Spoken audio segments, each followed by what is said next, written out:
Is Microsoft Unified Support busting your IT budget? Well, you're not alone. US Cloud is the global leader in third-party Microsoft enterprise support, and they're helping enterprises slash cost by 30 to 50% versus Microsoft Unified, all while getting faster response times from domestic engineers.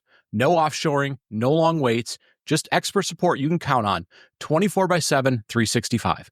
Trusted by 50 of the Fortune 500 companies and offering senior-level engineers with an average of 14 years experience with Microsoft technologies, US Cloud is the smarter alternative for premium Microsoft support without the premium price.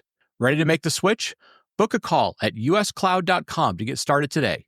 That's uscloud.com. Cloudcast Media presents from the massive studios in Raleigh, North Carolina. This is the Cloudcast with Aaron Delp and Brian Gracely, bringing you the best of cloud computing from around the world. Good morning, good evening, wherever you are, and welcome back to the Cloudcast. We are coming to you live from the massive Cloudcast studios here in Raleigh, North Carolina. The birds are chirping, the weather is lovely, and I am excited to be with all of you today. Another weekend perspective. Hope you're all doing well. And a couple weeks ago, I had a chance, as a maturing person, to go see a touring band. I had a chance to go see Pearl Jam a couple weeks ago. They rolled through Raleigh, North Carolina. I think it's been the first time in about 20 or so years that they've been here. I thought it was sort of odd that I hadn't seen them come through, but I think there were some reasons they hadn't come through town, unfortunately. It was a band that I was very into in the early 90s, I think sort of end of high school, early college sort of time frame. It was a band that my kids had never heard of. I had to introduce my wife to him to a certain extent. She never kind of grew up around the grunge stuff or never really kind of was into it. But anyways, had a chance to go, went with a couple of buddies, had a great time. It was a fantastic show in the context of it was not only interesting to kind of hear a bunch of songs from years ago, kind of reconnect with that stuff. It was interesting to hear a bunch of songs that I had never heard because I sort of had stopped listening to the band, kind of after the first couple of albums and so forth. But to watch sort of the passion and the fervor and the excitement that, the community around Pearl Jam, which, as I understand it, is pretty dedicated. It's they haven't necessarily gone out and tried to find new audiences per se, but they've tried to sort of keep and maintain and foster this same audience. So passionate show, fun show, really interesting. But there was one line in one song that kind of got me as I was listening. I wasn't trying to listen to it in the context of work, but as it popped out, it sort of resonated with me a little bit. And I thought what I would do is spin today's show around that one line. So we will dig into what that one line was and why it had some Cloudcast context right after the break. Today's show is brought to you by Vasion. Print is one of the biggest drains on IT resources, but did you know there's an easy solution? Just eliminate print servers. They're resource intensive and likely the bane of your IT team's existence. Vasion Print, formerly known as Printer Logic, lets you simplify infrastructure and maximize resources by replacing print servers with direct IP serverless print. Reduce attack surfaces and secure your environment while still enjoying cloud-native flexibility that easily supports a hybrid workforce. Less complexity, less headaches, and less time wasted. And with built-in AI and automations, it's a solution that just works. See for yourself by scheduling a demo at vasion.com. That's VASION.com.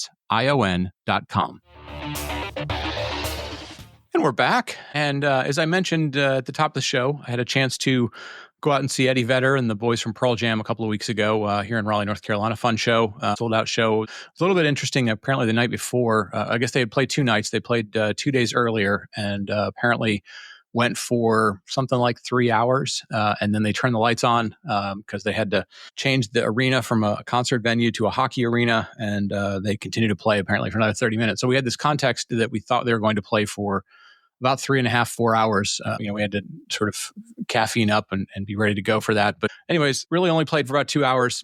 Not the point of the whole thing, but it was a good show. It was a lot of fun. But I mentioned at the top of the show, I had a line in one of their songs, a song called Porch, that I took it sort of out of context, but as I heard it, for some reason, it resonated with me about the tech industry.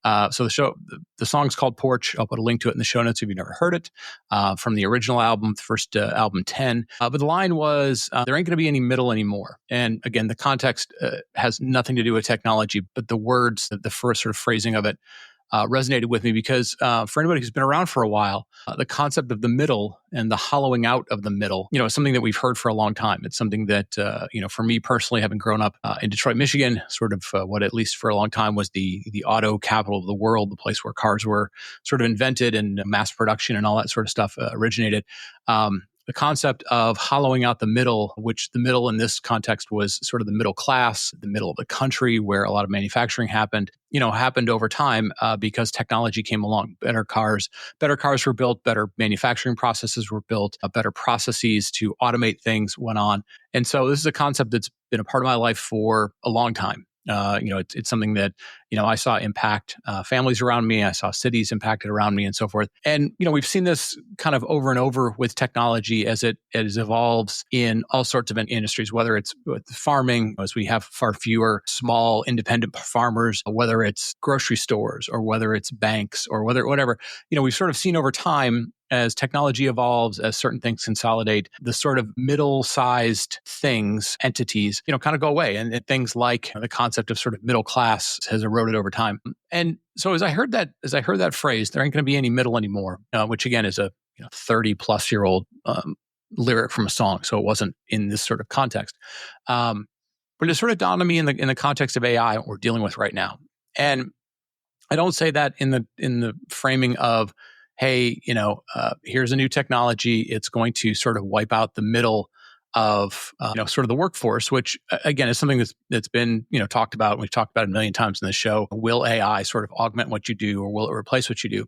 But it did sort of remind me, especially as I'm digging into a lot of these AI technologies more and more. I'm using them more and more, and I'm watching colleagues, both my coworkers as well as people in the industry. Like I've said before, there feels like there is very much a split. If you think about sort of the spectrum of sort of people who are enthusiastically embracing it and trying to figure out how to leverage this new technology. Again, you could introduce the name as anything else, and those who are sort of vehemently trying to avoid it, right? And I try and I keep coming back to these things because I don't want to talk about the same things over and over again, but I always try and put it into context because I'm always trying to figure out, like, is this something that's really different? Is this something that, maybe I can use to help educate my kids? Or is this something, historically, that is radically different than what we've seen before?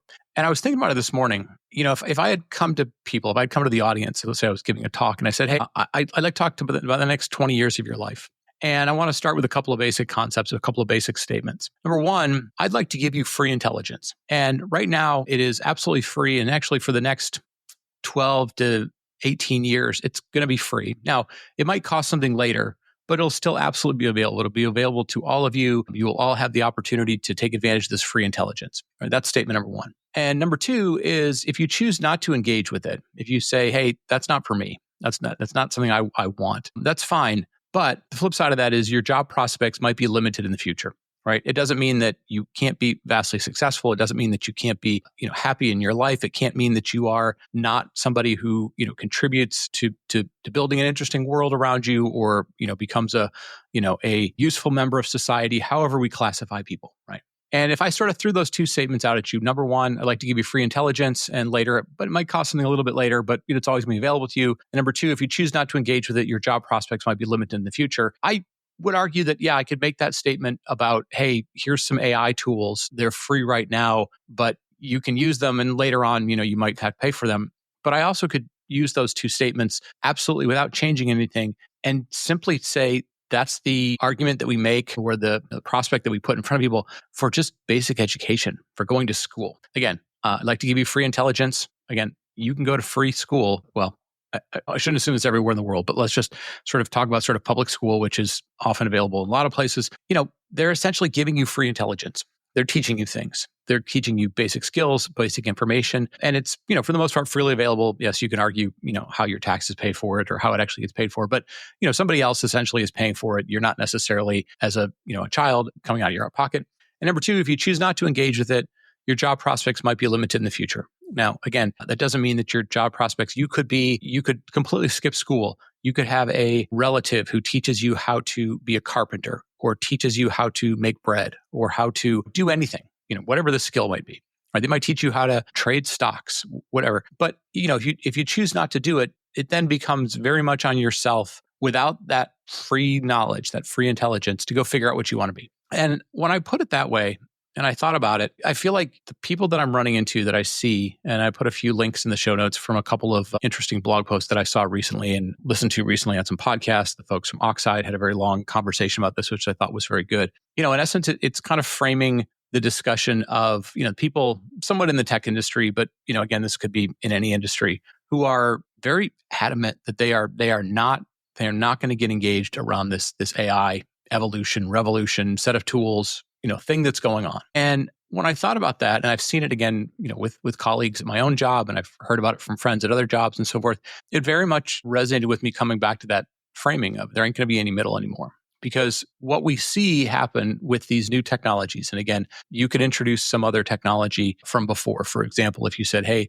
I'm not going to use a smartphone, right? And we all have friends who, maybe they're not friends of our own age, but they're friends of an older age or something along those lines who go, yeah, I don't do that stuff. But oftentimes you find with them that you're like, hey, did you know about this? Hey, were you aware of this? Hey, are you going to that event? And, it'll be like, well, I don't have a smartphone. Oh, I don't engage around social media. Oh, I don't, I didn't learn how to do that thing. And you kind of go, okay, that was a choice. But the things that, you may have missed out on that you don't have access to anymore, become fairly limited. And you become, a person that the rest of sort of society has to be like, okay, now I have to work around you. Or now I have to maybe not include you in certain things, right? Maybe it's as simple as like, well, we're going to send a text message out to people and let us know where the event is going on. Oh, I don't have a smartphone. Well, I could send it to you in the mail, but you're probably not going to get it in time at that point. So sorry, I can't include you. And anyways, the reason I bring all this sort of stuff up is we've seen time and time again where new technologies come along. And again, very often they sort of get lumped into some sort of automation or adoption of a new technology. And again, it could be automation in the automotive industry. It could be automation in the farming industry. It could be using a smartphone. It could be any number of things. It could be using email. It could be using, again, we've seen this over and over again, is I appreciate and I understand all of the sort of pushback, again, whether it's ethical or whatever it might be, that people have towards not using this stuff. And I guess I look at it and I go, is that, I don't know, what's the right way to phrase this? Is that exactly where you want to be, right? If you project yourself out 10 years from now, 5 years from now, do you want to be in the sort of without? And again, there's nothing wrong with it. There are people who choose to live off the grid. There are people who choose to, have a certain diet that makes it very difficult for everybody around them to choose a restaurant, but, it fits their lifestyle. It fits their ethics. It fits their morality, whatever that might be. But I just keep coming back to sort of in the bigger picture of things, we're not going to be able to put the sort of genie back in the bottle, put the cat back in the bag, put the horses back in the barn, whatever sort of analogy you want to use about this AI stuff. It's already part of what we do. It's something that we've been doing for a long time. It's been showing up, whether it's in a Microsoft Word document or a Google thing, or it's in your spell check, or it's, it's been part of what we do for a very long time. Now, the newer technology is different and it's evolved and all that sort of stuff. But I keep coming back to this idea of, you have a choice right now, right? You're going to have a choice for a little while. Maybe it's a couple of years. Maybe it's this year. Maybe it's next year. And then at some point, you kind of won't have a choice if you want to continue to be part of the things that you're probably doing today, right? If you find yourself saying, hey, I want to be off the grid. I want to be less part of sort of everyday mainstream society. I want to be involved. I don't want to be involved with, the main things that my job does or the main things that people in my city do. Those are all fine, right? Those are all choices that you can make. But if you're kind of interested in continuing to do similar things to what you do today, have the choices that you have the opportunities to grow in your job, earn money, interact with the vast majority of society, all those sorts of types of things, it does feel like sort of the choice to embrace and become better at leveraging, augmenting, letting AI augment you as opposed to, again, trying to replace you in various forms, feels like a choice that, yes, you can make it a personal one, but historically, the choice to embrace the newer technology that feels like a fairly large trend. Again, we've seen these many times before, right? Indoor plumbing, automobile usage, or even just transportation with wheels on it, right? Bicycles, trains, all those sort of things. It feels like we're at a moment where I don't want to say the people, I do want to say the people who choose to embrace this, there is no certain future for you, just like there's never a certain future for you. But it does feel like those who are willing to embrace it, at least figure it out, whether they do it by themselves or they do it collectively with a group. The odds of you continuing to be successful, again, whatever success means in your own metrics and so forth, is better, is higher. Let's just say is higher than those who are vehemently sort of opposing it. And it's fine. It's your choice. Just, I'm just watching this more and more. I heard that phrase at a concert. I'm trying to connect a few dots, and I'm thinking about not only myself, colleagues, coworkers, but my kids who have a much longer runway in the job force, in the working place than I do. And I kind of look at it and I go, if you're not going to figure out how to adopt these tools, if you don't want to sort of own your future, if you don't want to own the potential of your path to the future, it's going to become infinitely harder. But if you do, the kind of ability of mankind to adapt to these things, as we've done over and over and over again, feels much more like something you have some control over and something that you have much better odds of success. Won't be perfect. This is not going to be, AI will not have a binary impact on everyone. It won't be all good for everyone. It won't be all bad for everyone. It's going to be somewhere in between. And, like everything else, the more you take control of it, as opposed to, the system, the man, the whatever taking control of you. I think if we were to give a recommendation from the Cloudcast or even myself is go get involved, go figure it out. We are still in very early days, whether it's a tool that you use at work that gets augmented because it will be part of all the tools that you use. You won't really have a choice going forward. The Google tools you use, the Microsoft tools you use, the SaaS tools you use, the creative tools you use, the whatever tools you use. Even if you're out on construction sites, you're doing, it's manual labor, we're not in the technology markets. Those will have levels of AI in them. In fact, they have levels of predictive stuff in them right now, right? Especially as you get into all sorts of stuff. The automobiles you drive, or whatever that thing might be, they're going to be in there, whether you chose to adopt them or not. Other people will choose to adopt them for you. Anyways, long story short, I'm going to keep this one fairly short, but try to avoid being stuck in that middle that ain't going to be anymore. Try and be a little further ahead. Again, even if you're an inch ahead of where that middle is, because, historically, we've seen these shifts before. We've seen new technologies come along before that people thought were going to be life-changing. And to a certain extent, they were life-changing, right? Again, whether it was, in manufacturing or whether it was in transportation or in the food that we get or in the information that we consume or whatever that thing might have been. But the track record of those who choose to actively say, I'm not having nothing to do with this, it won't impact me, I'm way beyond it, you're going to find it's probably not 100% guaranteed, but probably going to leave you behind, or at least going to leave you in the middle. And, as we've seen time and time again with all sorts of markets, there ain't going to be any middle anymore. The middle will shift, the middle will get smaller, kind of avoid being in the middle. So anyways, long way of saying that. No, by the way, if you get a chance to go see your favorite band from years and years ago, I highly recommend it. It's fun, if for no other reason than to watch the longevity of somebody doing something for a long time, which is commendable. Or number two, just to sort of, relive something from a prior part of your life that you enjoyed. So anyways, with that, I will wrap it up. Another weekend perspective. Hope everybody's weather is lovely. Hope the birds are chirping. Hope you're excited about your day or whatever you're getting involved with today. And with that, I'll wrap it up. Talk to you next week. Thank you for listening to The Cloudcast. Please visit thecloudcast.net to find more shows, show notes, videos, and everything social media.